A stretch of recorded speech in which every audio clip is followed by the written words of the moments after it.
Alright chemists, so today we're going to talk a bit more about the different types of bonding. We've covered ionic and covalent molecular, and now we're going to talk about two more, covalent network and metallic. Now, I'm going to cover both of these very briefly, but metallic bonding we're going to cover a little bit, and then we'll probably leave it alone for a few weeks, or maybe even another 4 or 5 weeks, because that is essentially the basis of our next unit. Alright, so a covalent network molecule is, well, it's not a simple molecule. We talk about carbon dioxide. That is a single, like a really simple molecule. It exists on its own as 3 atoms joined together floating around. This one is a network, like lattice crystal structures. Well, this is a 3D crystal network, and we use that different word just to separate the two. So it's a 3D crystal network, and we see these a lot in things like rocks quartz with silicon dioxide and silicon carbide, and it is an empirical formula, which means it's a ratio. Okay, so like with our lattice structures for ionic compounds, so it's an empirical formula, and the network makes the solids very hard.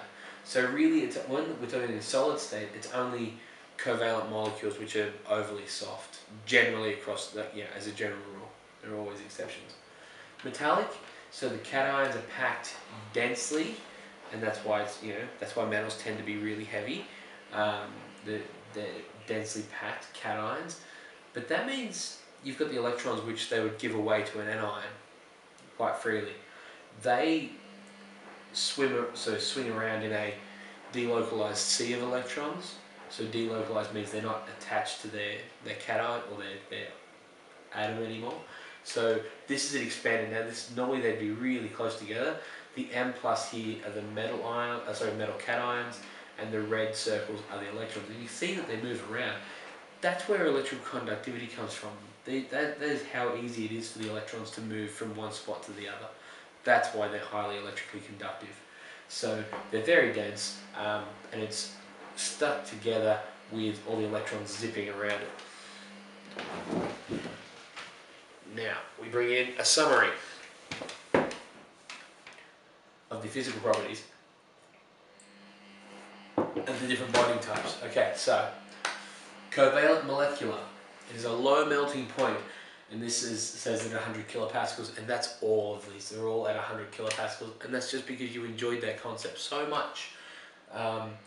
They are non-conductive. That's con means conductive in solids, non-conductive in liquids, and they tend to be a soft solid. These others are all hard solids. So non-conductive across the board, low melting point.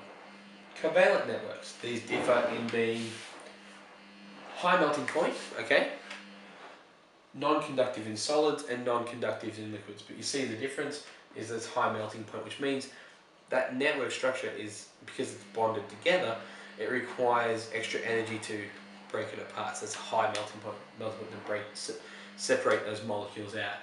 Ionics, they have a very high melting point. They're non-conductive in solid, which a lot of people don't realize until now, but they are highly conductive in liquids. So when you melt one down, they become extremely conductive. Metallics, they have a high melting point, often not as high as ionics, but they can. So high melting point, very conductive in solids, highly conductive in solids, and highly conductive in liquids. That's it. Those are our differences. Stay rad, and I will see you in class.